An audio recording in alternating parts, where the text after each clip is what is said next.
नमस्कार, मी संकेत आणि आपण पाहत आहात मुंबई आउटलुक.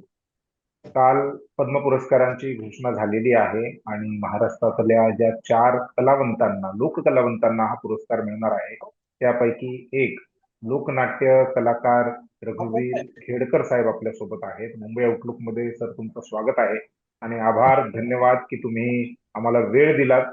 कारण आता ज्या दिवसापासून या पुरस्कारांची घोषणा झाली आहे, तुमचं नाव पुढे आलंय, सातत्याने तुम्हाला फोन येणं, तुम्हाला लोक भेटायला येणं, तुमचं अभिनंदन करणं, मीडियावाले देखील तुमच्याकडे आले असतील, तुमच्या बाईट प्रतिक्रिया घेतल्या असतील, तर त्यातून तुम्ही आम्हाला वेळ काढून देताय त्याबद्दल तुमचा विशेष आभार. आणि मुंबई आउटलुकच्या प्रेक्षकांकडून, मुंबई आउटलुकच्या पूर्ण टीम कडून तुम्हाला ह्या पुरस्कार मिळाल्याबद्दल हार्दिक हार्दिक अभिनंदन. सर, पुरस्कार मिळाल्यानंतरची काय प्रतिक्रिया होती? परवा दिवशी 2 वाजता मला दिल्लीवरून फोन आला कोणाचा की फोन आला? तुम्ही राजू खांडेकरांचा बर. की तुम्ही पद्मश्री झालात. आणि मनात असं धस्स झालं आणि एक 5 मिनिटं मी स्तब्धच राहिलो, मला काही सुचत नव्हतं. आणि तो जो आनंदाचा क्षण होता तो 25 तारखेचा दुपारी 2 वाजता तो खूप माझ्या दृष्टीने फार महत्वाचा होता. एवढ्या वर्ष आणि तुम्ही मला एवढ्या वर्षापासून तुम्ही ह्या तमाशासारख्या एका लुप्त होत चाललेल्या, असं म्हणू शकतो आपण, की फार जास्त त्याची चर्चा होत नाही, शहरी भागांमध्ये तो तमाशा आता संपलेलाच जवळपास आहे, अशा एका लोककलेला तुम्ही जिवंत ठेवताय, त्याला वाढवताय आणि त्यासाठी एवढे तुम्ही कष्ट घेतले, तर असं वाटतंय की ह्या पुरस्काराने जे काही कष्ट घेतले त्याचं चीज झालंय म्हणून? हो, मी 53 वर्ष रंगमंचावर रसिकांची सेवा केली, त्यांना मनोभावे माझी कला दिली आणि त्याचं सार्थक झाल्याचा आनंद होतोय. आनंदाच्या पलीकडे अं, भावनिक क्षण होता का तो, ज्यावेळी समजलं की हो, हे असं? मला त्यावेळेस माझ्या आईची खूप आठवण आली. कारण आईची इच्छा अशी होती की मला दिल्लीचा कुठला तरी पुरस्कार मिळावा. आणि त्याच्या अगोदरही आम्ही आईसाठी झटत होतो, आईला पद्मश्री मिळावा म्हणून. परंतु कोरोनात आई गेली आणि ते आमचं स्वप्न अपुरंच राहिलं. त्यानंतर ज्यावेळेस हा फोन आला त्यावेळेस प्रथम आईची आठवण आली आणि मी खूप गहिवरलो. मी रडलो डायरेक्ट आणि नंतर थोडं सावरलो. कोरोनाचा तुम्ही उल्लेख केला. कोरोना काळामध्ये म्हणजे सर्वच जे माध्यम होती, म्हणजे अख्खा देश स्तब्ध झाला होता. देशच काय, अख्खं जग जागच्या जागीच राहिलं होतं. त्या परिस्थितीमध्ये लोककलावंत जे आहेत तर त्यांच्या खूप अडचणी निर्माण झाल्या आणि त्या अडचणीच्या काळातही तुम्ही त्यांना मदत केली, त्यांच्यासाठी आवाज उठवला. ह्या सगळ्या गोष्टीचा विचार करता आज त्या गोष्टी नाही आहेत, म्हणजे त्या गोष्टी निघून गेलेल्या, तो काळ निघून गेला, अडचणीचा काळ.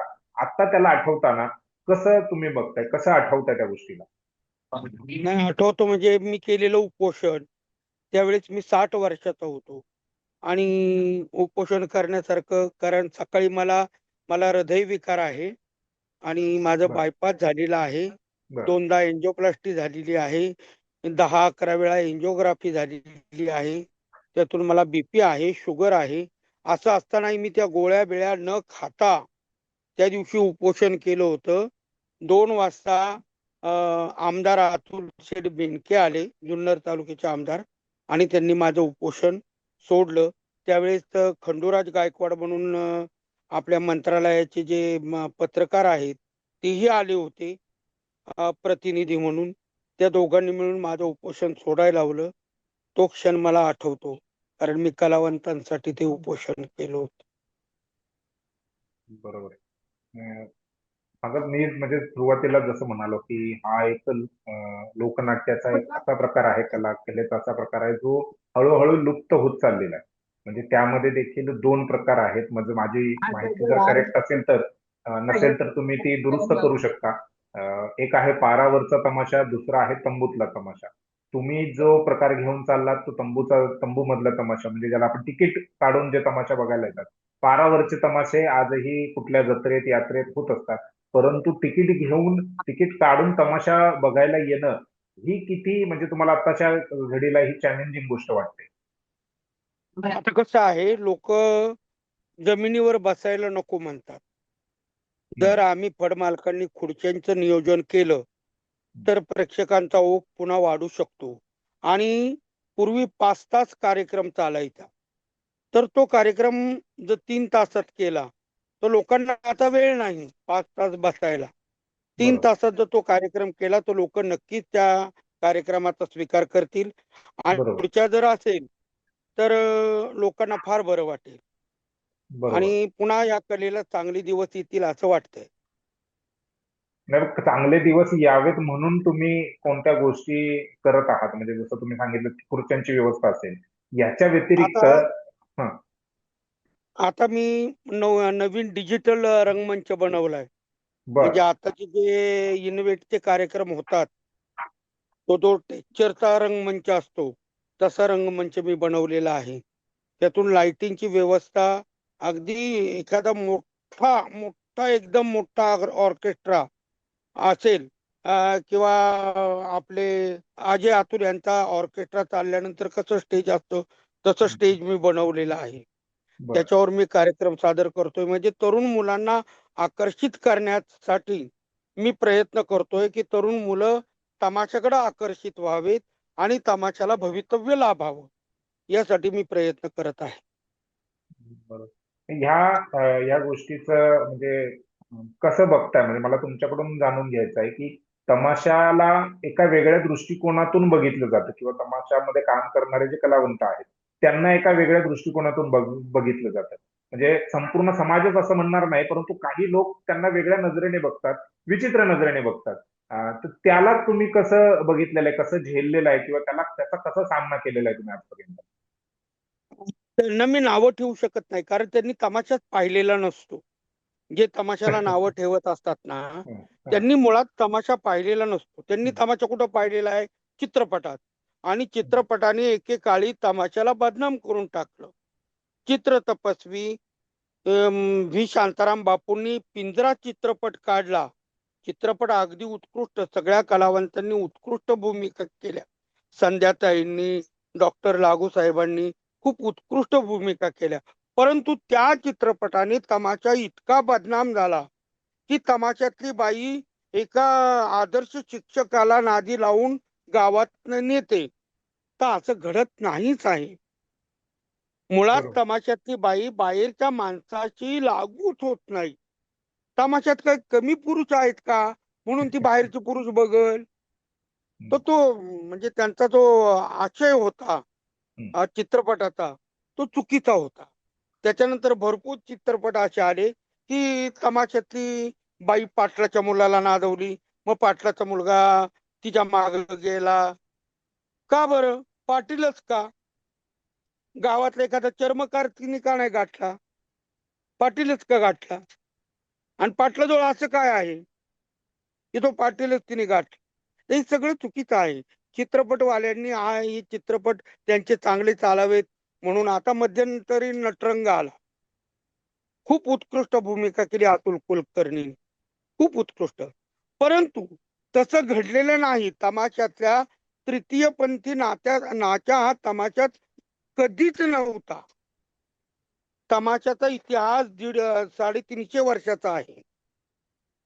तर 350 वर्षाच्या काळात तमाशात नाचा, तृतीयपंथी नाचा हा प्रकारच नव्हता आणि आजही नाही. पुरुषांनी केस वाढवायचे, पुरुषांनी स्त्री भूमिका करायचे, त्याला नाचा म्हणायचे. हं. तर नटरंग मध्ये ते खोटं दाखवलं. ते म्हणजे पटलं नाही आमच्या कलावंतांना. पण ती मोठी माणसं आहेत, त्यांच्यापर्यंत पोहोचणार कोण हा सर्वात महत्वाचा प्रश्न आहे. त्यात आम्ही तुटपुंजे कलावंत आहोत, ग्रामीण कलावंत आहोत. आणि ग्रामीण लोकांची हाक एवढ्या मोठ्या माणसांपर्यंत पोहोचत नाही, हे सर्व थरावर माहिती आहे. त्यामुळे तमाशाला बदनाम केलं ते चित्रपटांनी केलेलं आहे. पण तमाशा तसा नाही. तमाशा वेगळा आहे. त्यामुळे तमाशाचं प्रेक्षकही वेगळं आहे. आजही तमाशाला प्रेक्षकांची गर्दी असते, आणि 5 तास लोक आमच्या स्टेजच्या समोर बसून असतात मांडी घालून. बरोबर. आमच्या आता हाजऱ्या चालू होतील उन्हाळ्यात. हाजऱ्या म्हणजे सकाळी 9ला चालू करायचं आणि 12ला सोडायचं. आणि तेवढ्या उन्हात लोक बसतात. का बसतात? या कलेत तेवढी पॉवर आहे. तमाशा लोककलेत तेवढी पॉवर आहे की उन्हातही त्यांना बसवू शकतात. पाऊस पडत असतो, पावसात लोक आमच्या तंबूत उभे राहून तमाशा पाहतात. का पाहतात? वेडे आहेत का लोक? 100 रुपयाचं तिकीट द्यायचं वेडे आहेत का ते? आज 5 पैसे जड झालेत माणसांना आणि मग 100 रुपयाचे तिकीट देऊन तमाशाला जायचं वेडे आहेत का ते? समाज वेडा आहे का? पण ही जी सोजवळ मान म्हणून घेणारी जी मंडळी असते ना, ही स्वतःला फार शिस्त समजत असते आणि त्या शिस्तीचा, त्यांच्या शिष्टाचाराचा प्रचार आम्ही तमाशा बघत नाही. अरे नाही आला तर बरं झालं. तुम्हाला कोण म्हणतं तमाशाला आहे? माझा हो. पुढचा प्रश्न असा आहे की तमाशा हा जो एक प्रकार आहे ज्याच्यामध्ये वेगवेगळे कला प्रकार जे आहेत ते सादर केले जायचे. मग वग असेल, गण असेल, गवळणी असतील. तर ह्या सगळ्या प्रकारातून केवळ लोकांचं मनोरंजन होत नव्हतं, तर लोकप्रबोधन जे आहे ते लोकप्रबोधन करण्याचे एक सर्वात उत्कृष्ट माध्यम म्हणजे तमाशा होता. तर हे आता लोप पावत चाललेलं आहे. आणि तरुणांना, जे नवीन पिढीचे तरुण आहेत जे आज मोबाईलवरती आहेत, रील बघतायत फक्त, त्यांना ह्या तमाशाकडे घेऊन येण्यासाठी, आकर्षित करण्यासाठी तुमच्या माध्यमातून काय उपाययोजना चाललेल्या आहेत? खूप चाललेले आहेत. तर आम्ही नवीन डान्स मास्टर बोलवत आहोत. त्यांच्याकडनं डान्स बसवून घेत आहोत. पूर्वी जसा ओबडधोबड तमाशा होता तसं नाही. तर आता सर्व मुली एका शिस्तीने नाचतात. सर्व मुलं एका शिस्तीने नाचतात. गायिका एकटीच गायिका आणि गायक गाणे म्हणतो. पूर्वी 2-3 जण मिळून गाणे म्हणायचे. तसा आता तो प्रकार राहिलेला नाही. पुन्हा झील असायची, जी जी जी जी म्हणून. ती झील आता राहिलेली नाही. तर तमाशा खूप बदललेला आहे. खूप म्हणजे खूप बदललेला आहे. एखादा ऑर्केस्ट्रा आमच्या शेजारी लावा आणि आमचा तमाशा लावा आणि नंतर सांगा ह्याच्यातला ऑर्केस्ट्रा कोणता आणि तमाशा कोणता. एवढा बदल केलेला आहे. परंतु भानगड अशी आहे की तरुण वर्ग जो मोबाईल मध्ये गुंतलेला आहे, प्रत्येक 20 वर्षानंतर असं घडत गेलेलं आहे.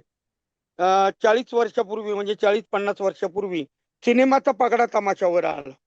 लोक तमाशाला कमी झाली. त्यानंतर पुन्हा सिनेमाला कंटाळले, लोक पुन्हा तमाशाकडे वळले. त्यानंतर पुन्हा 20-25 वर्षापूर्वी टीव्हीचा पगडा आला. महाभारत, रामायण अशा मोठमोठ्या हमलोग, अशा मोठमोठ्या मालिका चालू झाल्या. पुन्हा तमाशाला थोडी मरगळ आली. पुन्हा एक 2-3 वर्षात लोकांचं ते फॅड बंद झालं. पुन्हा तमाशाला चांगले दिवस आले. आता तरुण वर्गात म्हणजे 40च्या पुढचा वर्ग अजूनही तमाशाला चाहतोय. पण ही जी तरुण आहेत, 20 वर्षाची तरुण, हे आता मोबाईल मध्ये घरात कोपऱ्यात बसलेले असतात. त्यांना टीव्हीची गरज नसते. त्यांना मूव्ही बघायला जायला थिएटरची गरज नसते. तर त्यांच्या हातातला मोबाईल त्यांना सर्व दाखवत असतो. आणि मग अशा वेळेस आता ही जी मरगळ आहे, ही 2-3 वर्ष तरी चालेल. पुन्हा तमाशाला चांगले दिवस येतील असा माझा मानस आहे आणि ते सत्य होणार. बरं, तुमचं बोललेलं नक्की खरं हो, हीच आमची पण अपेक्षा आहे. कारण हा जो लोक कलावंतांचा जो प्रकार आहे, लोकनाट्य जे आहे, फोक ज्याला आपण म्हणतो, तर ते जगलं पाहिजे, ते टिकलं पाहिजे. आता तुम्ही बघत असाल, फोक आख्यान आहे, फोक लोक नावाने वेगळ्या पद्धतीने म्हणजे आधुनिकतेचे सगळी साधनं वापरून काही कार्यक्रम केले जात आहेत. तरुण मंडळी त्यामध्ये विशेषत्वाने भाग घेते आणि त्यांना चांगला प्रतिसाद देखील मिळतोय. त्याच पद्धतीने तमाशाचं देखील आधुनिकरण तुम्ही ज्या पद्धतीने सांगताय, जसं तुम्ही करण्याचा प्रयत्न करताय, ते आणखीन वाढलं तर नक्कीच हा जो तरुण तुम्ही जसं म्हणताय की मोबाईल घेऊन कोपऱ्यात बसलेला आहे, तर तो तंबूत येईल आणि जो तमाशा जो आहे, तो महाराष्ट्राचा एक कला प्रकार आहे, लोककला प्रकार आहे, तो जिवंत ठेवण्यासाठी त्यांचा देखील हातभार लागेल. खरं तर मला या विषयावरती तुम्हाला अगदी भेटून बोलण्याची इच्छा आहे, परंतु आता नाही आहे ते शक्य. परंतु त्यामुळे आपण ह्या ज्या गोष्टी आहेत इथेच आपण आटोक्यात घेऊयात, कारण टेक्निकल प्रॉब्लेम आहेत, तुमची पण कामं बाकी आहेत. त्यामुळे आपण ही चर्चा इथेच थांबूयात. परंतु तुम्ही जर वेळ दिलात तर फक्त तमाशा ह्या विषयावरती आपण सोबत बसून सविस्तरपणे त्याची एक एक परत जी आहे ती समजून घेण्याचा मला नक्कीच प्रयत्न करायचा आणि तसा वेळ तुम्ही द्याल अशी आशा अपेक्षा व्यक्त करतो. तुम्ही जो वेळ दिलात त्याबद्दल धन्यवाद सर. धन्यवाद.